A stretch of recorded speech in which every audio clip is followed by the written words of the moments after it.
Thank you, Madam Speaker. And I rise today to speak to the NDP motion with respect to what's happening with the changes to employment insurance.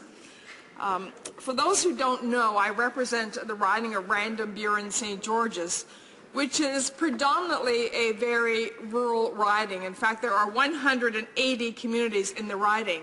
7 of them are isolated, so which means you can only get to those communities by ferry. And we all know that when you're dependent on the ocean and the winds and the weather in terms of getting back and forth, that can have a dramatic effect on whether or not people are able to get to work, or whether or not, if you're forced to take a job in a location that's an hour away, because some of these ferry rides are only 20 minutes and some are only 10 minutes.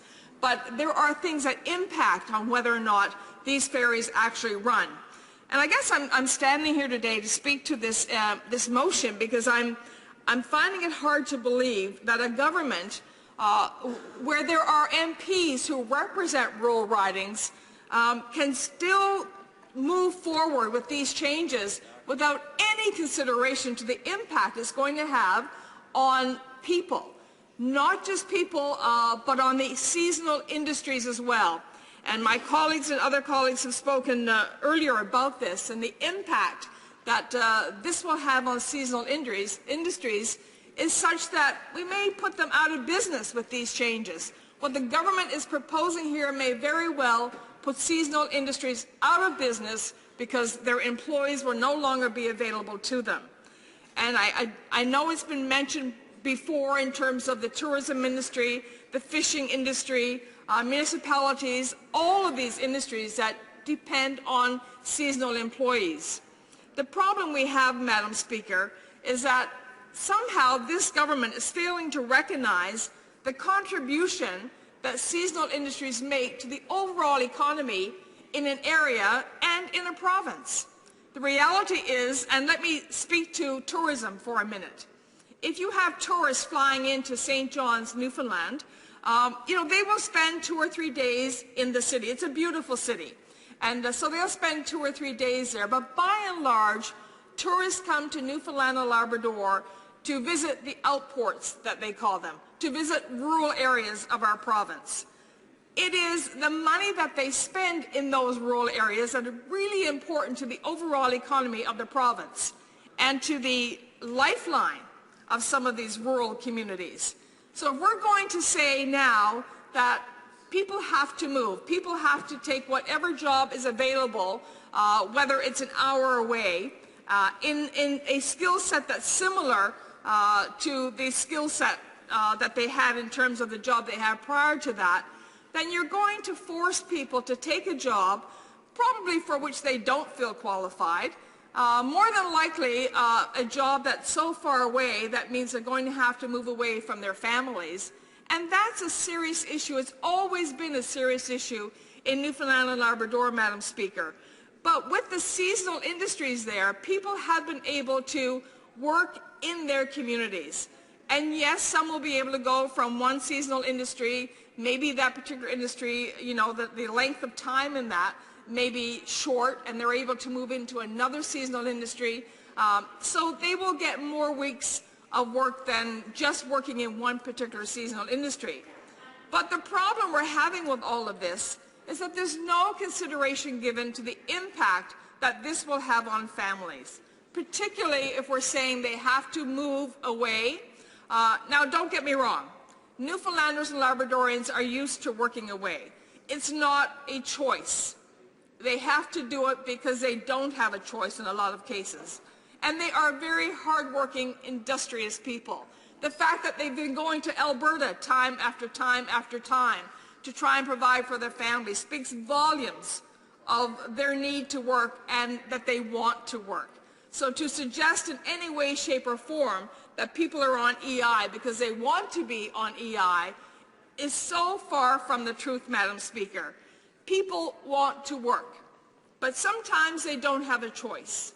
They will work in seasonal industries, but then they have to depend on employment insurance. And don't forget, this is a program into which they've been paying. This is not the government's money.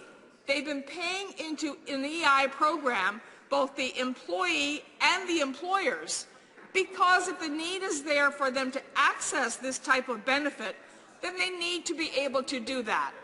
Otherwise, what we're saying to them is that, yes, you can pay in to a program that's supposed to be there for you if you need the benefit, but no, we're going to force you. We're going to suggest that you have to drive an hour. And I can tell you, in rural Newfoundland and Labrador, some of those locations, if you're suggesting they drive an hour, well, maybe in the summertime, it might not be too bad, but we have to take into account winter. Winter driving in Newfoundland and Labrador leaves a lot to be desired, Madam Speaker. And that's why I'm wondering whether or not any of the Conservative MPs, any of those who represent rural ridings, have spoken out and spoken up about this, have discussed this with the Minister, have discussed this with the Prime Minister, because I cannot believe for a minute that they are not hearing the same kind of backlash with respect to this decision as we're hearing from our constituents. Let me give you an example. One of the communities in my riding is called Burgeo. It's about a 2-hour drive to get to either Stephenville or Corner Brook, where there might be jobs available. So are we now going to require that they drive over the most treacherous roads? And I say treacherous because don't forget, we have a very large moose population. Driving on those roads where there's so many accidents and lives have been lost. So are we going to tell them to drive for 2 hours early in the morning to work and then drive back at the end of the day in the dark back to Burgeo from either Stephenville or Corner Brook? Now, Madam Speaker, that doesn't make a lot of sense for a number of reasons. One being the cost, the wear and tear on your vehicle, if you have a vehicle. Not everybody has a vehicle. The other is the price of gas, and the other is safety reasons. It just appears that none of this has been taken into account. Let me give you another example. That would be Harbour Breton in the Coast Bays area. There are other communities around Harbour Breton, but none so close that people can just hop in the car and go 10 minutes and go to work. Harbour Breton is an area where we're seeing a revitalization of the fishery with respect to the aquaculture industry. Now, in the aquaculture industry, there are seasonal employees. Not all. In fact, I'm looking at about 250 employees in Harbour Breton in the aquaculture industry. Those who are seasonal, they're trained. They have a skill set. The company invests in those individuals so that when they need them the following year, they are available and they don't have to start all over again. The problem we have here is that none of this is being taken into account. And that's what's so bothersome here, Madam Speaker. It would appear, and I'm going to say it would appear because when you go down this path and you have the impact that this is going to have on individuals, it would appear that there was no consultation whatsoever. It would appear that the government has gone down this path, not speaking to any of the people affected, certainly not speaking to employers in the seasonal industries, and certainly not considering at all the impact this will have on those who work in seasonal jobs. And again, I have to repeat, I cannot believe for the life of me that there aren't MPs on the Conservative side who understand and appreciate what this is going to mean to their constituents.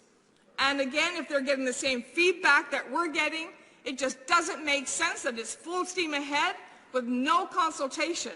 And don't forget, Madam Speaker, it was only after considerable pressure by the opposition that we even got the details of the changes that were being put forward by this government with respect to EI.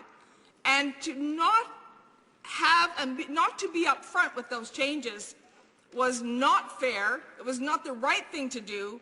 And again, it took pressure from those who are concerned about their constituents to get the details so that we could talk to the government about those and try and impress on this government how important it is that they not go forward with this. This is going to have a devastating impact, particularly to rural communities and to the people who live in them. And to suggest that they're going to put up online jobs that are available. Well, you know, when you close campsites, that is one of the avenues that people have to access information online. I know in Newfoundland and Labrador there were 147 campsites.